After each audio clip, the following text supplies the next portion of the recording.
तो एपिसोड की स्टार्टिंग में दिखाया जाता है कि उस जगह पर लॉर्ड डिंगवू को देखकर सभी लोग काफी ज्यादा खुश होते हैं। तभी लॉर्ड डिंगवू गुस्से में बोलता है, तो तुमने इस जगह पर मेरे ग्रैंडसन को मारा है और अब तुम यहाँ पर मेरे दूसरे ग्रैंडसन को भी मारना चाहते हो। नियान साओ हंसते हुए हाँ में जवाब देता है और बोलता है कि तो तुम ही हो क्वीन बाटियान, द गॉड ऑफ वॉर, और तुम्हें क्या लगता है कि तुम इस जगह पर मुझे रोक सकते हो? तुम्हारे अंपायर का सबसे पावरफुल पर्सन भी मुझे यहाँ पर नहीं रोक पाया, तो सपने मत देखो। तभी किंग वहाँ पर क्वीन बाटियान को रोकने की कोशिश करता है और बोलता है कि नियान साओ काफी ज्यादा पावरफुल है। तभी क्वीन बाटियान बोलता है, जाओ गाओ, इसने तुम्हारे आंखों के सामने ही मेरे ग्रैंडसन को मार दिया और तुम चुपचाप खड़े होकर यह सब कुछ देखते रहे। इस बारे में मैं तुमसे पर्सनली बाद में बात करूंगा। तभी एक पर्सन गुस्से में बोलता है, क्वीन बाटियान, आखिर तुम्हारी हिम्मत कैसे हुई किंग से इस तरह बात करने की? तुम भले ही 3 आर्मीज के जनरल हो, पर तुम्हें हमारे किंग की रिस्पेक्ट करनी चाहिए। तो कहीं यहाँ पर तुम बगावत करने के बारे में तो नहीं सोच रहे हो? तभी क्वीन बाटियान बोलता है, तुम बस एक कायर हो जो किंग के पीछे खड़ा होकर बस चिल्ला सकता है। तुम्हारे बस का कुछ नहीं। जब यहाँ पर मेरे ग्रैंडसन मर रहे थे तब तुम्हारी यह हिम्मत कहाँ गई थी? और तुम सभी लोग सच में काफी ज्यादा लकी हो जो इस जगह पर मैं टाइम पर पहुंच गया। जिसके बाद क्वीन बाटियान किंग को फेंक कर एक स्क्रोल देता है और अब वह उन सभी को बताता है कि पिछले हफ्ते से धीरे धीरे करके उनके आर्मी के पावरफुल लोग गायब होने लगे और इसी बीच वी अंपायर के कई सारे सोल्जर्स बॉर्डर पर इकट्ठा होने लगे, जो देखकर मुझे काफी ज्यादा शक हुआ। और फिर मुझे पता चला कि रातों ही रात वी अंपायर के 1 मिलियन से ज्यादा सैनिक उस जगह पर इकट्ठा हो चुके थे और इसीलिए मैं खुद उतनी दूर से तुम्हें यह बात बताने के लिए आया हूँ। अब यह सुनते ही लॉर्ड लिंगवू सोचने लगते हैं कि मास्टर क्वीन बाटियान 3 दिन और 3 रात का सफर करके उतनी दूर से इस जगह पर आए हैं ताकि वह जल्दी से जल्दी यह इंफॉर्मेशन किंग को दे सके।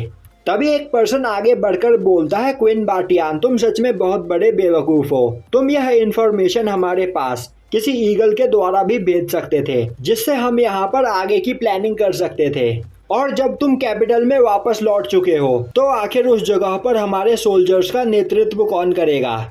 और अब यहाँ पर तुम्हारी वजह से हमारे किंगडम को डिस्ट्रॉय होने से कोई भी नहीं बचा सकता है। यह सुनते ही नियान साओ वहाँ पर हंसने लगता है। तभी क्वीन बाटियान बोलता है, ओल्ड मैन मो, मुझे पता है कि तुम बस किंग के एक एडवाइजर हो और तुम्हें मिलिट्री के बारे में कुछ भी नहीं पता है, तो तुम इन मामलों से दूर रहो। और अब वह किंग को बताता है कि उसने पहले ही वी अंपायर के आर्मी से निपटने के लिए अपनी स्ट्रेटजी बना ली है और वह अपने सभी सोल्जर्स को पहले से ही तैयार करके आया है। और यहाँ पर किसी को भी नहीं पता है कि मेरे मिलिट्री फोर्स में कितने पावरफुल सोल्जर्स मौजूद है। अब यह सुनते ही एडवाइजर मो वहाँ पर चुप हो जाता है।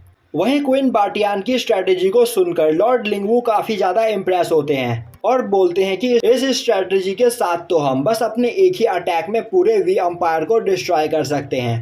तभी एल्डर लिन नियान साओ के पास आता है और बोलता है कि मास्टर, अगर क्वीन बाटियान ने बॉर्डर पर यह किया है तो हमारे सभी डिसाइपल्स की जान खतरे में है।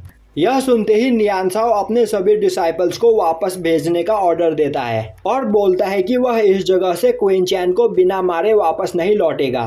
यह सुनते ही क्वीन बाटियान अपने स्पीयर को काफी तेजी से जमीन पर मारता है और बोलता है कि मैं भी देखता हूँ कि मेरे रहते यहाँ पर क्वीन चैन को कौन छूकर दिखाता है।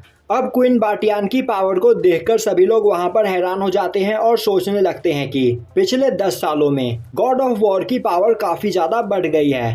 तभी नियान साओ बोलता है, तो आज यहाँ पर क्वीन चैन के साथ तुम भी मरोगे। जिसके बाद वह अपने 10,000 गोस्ट टेक्निक का यूज करते हुए उस पर अटैक कर देता है। यह देखते ही सभी लोग आपस में बात करने लगते हैं कि नियान साओ लॉर्ड लिंगवू से भी ज्यादा पावरफुल है, तो क्या गॉड ऑफ वॉर उसे हरा पाएंगे? तभी प्रिंसिपल चू बोलते हैं, अगर इस जगह पर लॉर्ड डिंगवू की मदद करे तो वह दोनों मिलकर नियान साओ को हरा सकते हैं। अब लॉर्ड लिंगवू आगे जाकर फाइट करने की परमिशन मांगता है, पर तभी किंग उसे चुप कर देता है। दूसरी ओर क्वीन बाटियान काफी आसानी से नियान साओ के अटैक को ब्लॉक कर देता है, जो देखकर वहां पर सभी लोग काफी ज्यादा हैरान होते हैं। जिसके बाद क्वीन बाटियान नियान साओ पर अटैक करके उसे घायल कर देता है और यहीं पर यह एपिसोड खत्म हो जाता है।